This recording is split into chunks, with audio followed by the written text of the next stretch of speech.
권한대행께서 대선 출마를 하실 거냐 하는 점인데요. 한 달 전 국회 대정부 질문에서는 고려하지 않고 있다라고 말씀을 하셨는데 그동안 정치적 상황도 많이 바뀌었고 특히 지지율이 많이 올라가면서 또 지지자들은 기대를 많이 하고 있는 것 같습니다. 대선 출마 여부에 대한 분명한 입장을 좀 밝혀주시면 감사하겠습니다.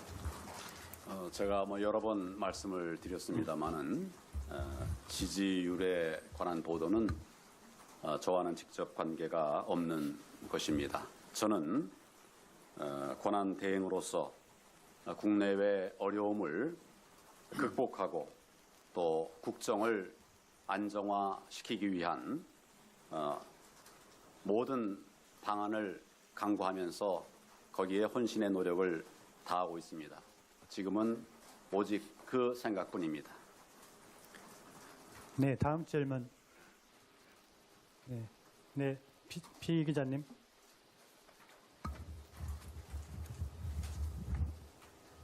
네, 이데일리 피용익 기자입니다. 방금 말씀하신 거는 지금은 관계가 없다고 하셨는데 앞으로는 생각을 하실 생각이 있으신지 다시 한번 질문 드리고 싶습니다.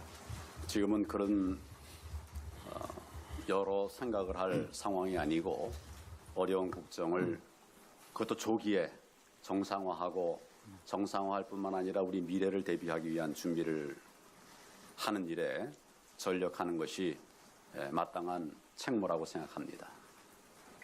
네, 다음 질문 받겠습니다. 네, KBS시죠? 네.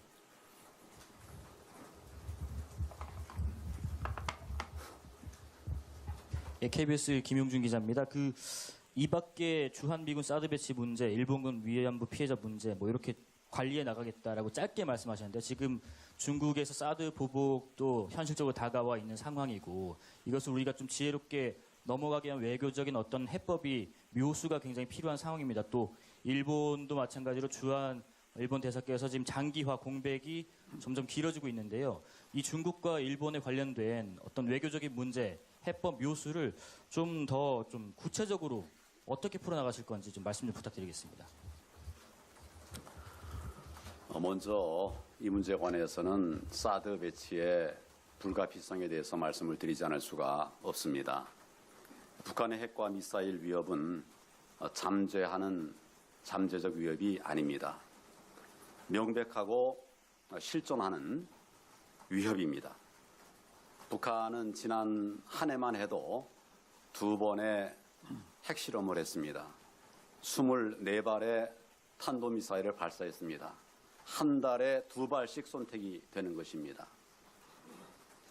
전례 없는 속도로 핵과 미사일 능력을 고도화하고 있습니다.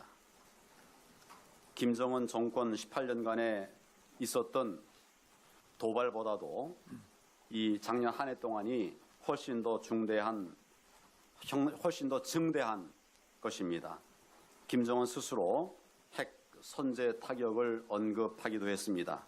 핵무기를 사용하겠다는 의도를 공공연히 드러내고 있습니다.